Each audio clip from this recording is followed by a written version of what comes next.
वजह साहब, आप इस पूरे बहस में जो कॉन्स्टिट्यूशन का कॉन्टेक्स्ट हमने पूछा उसको आप कैसे देखते हैं? बराबरी का अधिकार है, सीधी बात है, शिक्षा में कहीं कोई भेदभाव नहीं। देखिए, मैं आपको एक बात बताऊं, हाफिज नूर साहब मदनी जो है, मदनी साहब वो कमजोर आदमी नहीं, उनसे कोई बुलवाएगा, वो बहुत ताकतवर आदमी हैं और जो उन्होंने बोला है वो उनके ख्यालात हैं और ये इंतहाई गैर कानूनी बात उन्होंने बोली है। और एक सच्चाई ये है, हाफिज नूर साहब आप इसको एक्सेप्ट कर भी रहे हैं तकरीबन, मैं चाहता हूँ थोड़ा और खुल कर के कर लीजिएगा कि आपके पास हमारी इन बच्चियों के लिए तालीम का कोई इंतज़ाम नहीं है और आप यूनिवर्सिटी और कॉलेज जाने के इनके खिलाफ हो। तो आज तक जितनी हमारी कौम की बच्चियाँ पढ़ी हैं वो अपने से पढ़ी हैं, उसमें आपका जब मिली जमातों का, मिली संगठनों का, मदनी साहब का कोई किरदार नहीं है। इंतजाम आपने किया नहीं, वहाँ तुम उनको जाने देते नहीं। मैं मुबारकबाद देता हूँ अपनी बच्चियों को कि वो तालीम के लिए आगे बढ़ रही है, बढ़ती रहे, बढ़ती रहे। ठीक है जुनैद साहब इसी बात पर आप क्या बोलेंगे? आप और छाई हुई है बच्ची हमारी। जुनैद साहब आप बोलिए, आप हाथ उठा रहे हैं। इससे पहले से भी बोलता चला आ रहा हूँ कि ये कोई गैर कानूनी बात नहीं है कि लड़कियों के अलग इदारे हों, लड़कियों के अलग इंस्टीट्यूशन हो, लड़कियों के अलग स्कूल्स हों, ये कोई गैर कानूनी बात नहीं है। मैं कह रहा हूं कि हिंदुस्तान भर में ऐसे स्कूल फैले हुए, स्कूल लेवल पर भी और कॉलेज लेवल पर भी, ये कोई बात नहीं है। और ये भी जेंडर इक्वलिटी के बिल्कुल खिलाफ नहीं है। अगर ये जेंडर इक्वलिटी के खिलाफ होता तो ये बंद कर दिया जाता। हाँ, जहां लड़के और लड़की एक साथ पढ़ना चाहे वहां पढ़े और जहां अलग पढ़ना चाहे पढ़े, ये कोई वजह नहीं है। तो रियाज साहब, मदनी साहब कौन है ये बताने के लिए संविधान ने तो बता दिया और ये कह रहे हैं जुनैद भाई दो बातों को मैं बोल रहा हूं, जुनैद भाई ये दो बातों को इंटरमिक्स कर रहे हैं। जहां पर इस्टेब्लिश्ड है, जहां स्कूल्स चल रहे हैं वहां ठीक है, गवर्नमेंट के अपने डिसीजन है। यहां पर महिलाओं के लिए, क्योंकि महिलाओं की संख्या उस क्षेत्र में ज्यादा है तो महिलाओं के लिए स्कूल खोला हुआ है। नहीं, और दिल्ली में खास तौर से कॉन्वेंट है, दिल्ली में खास तौर से मैरी है, बहुत सारे स्कूल। आपके सबसे बड़े नेता मदनी जी के फॉलोअर्स मुझे लगता है मिलियंस में है।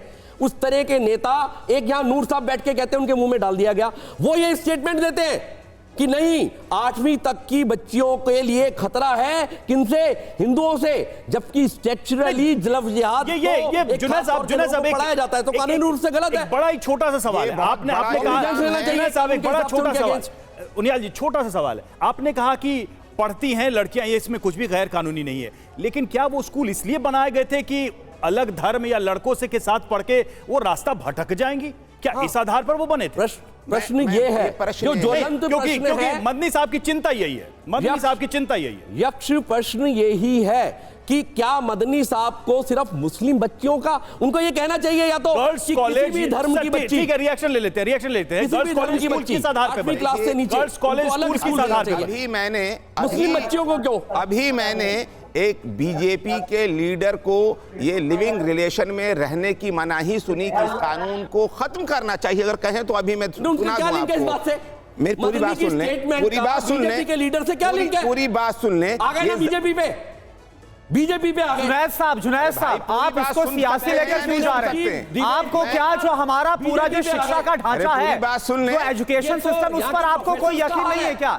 अगर क्वाड एजुकेशन हो रहा है, आप सियासी क्यों लेकर जा रहे हैं? पॉलिटिकल घुमाने का काम कर रहे हैं। नहीं, सोशल मुद्दा है। आखिरी 15 सेकंड दोनों के पास। जुनैद साहब सबसे पहले सामाजिक मुद्दा है।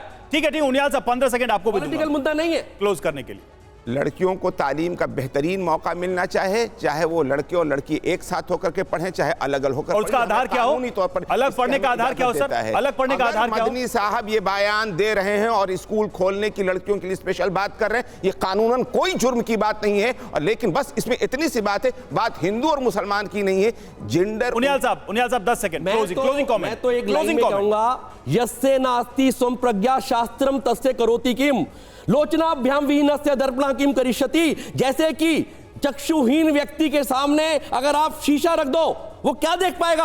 लगभग ऐसा ही है। बहुत पढ़े लिखे लोगों की स्थिति यह है कि वो कानूनी रूप से उसको जस्टिफाई कर रहे हैं, जो मदनी जी ने कह दिया है। मदनी जी ने बिल्कुल गैर कानूनी बात की है, उनके अगेंस्ट इस तरह के लोगों को आगे बढ़ना तो देखिए बहस चाहे जो भी हो, लेकिन इतना है कि लड़कियों की शिक्षा में उनको पूरा अधिकार मिले, इससे इस देश में कहीं कोई असहमति नहीं हो सकती। और ये गारंटी कोई और नहीं देता, ये कोई मौलाना या कोई अधिकारी, कोई सरकार नहीं देती, ये गारंटी है संविधान की, और संविधान इस देश में सबसे ऊपर। आप सबका बहुत बहुत शुक्रिया इस बहस में हिस्सा लेने के लिए।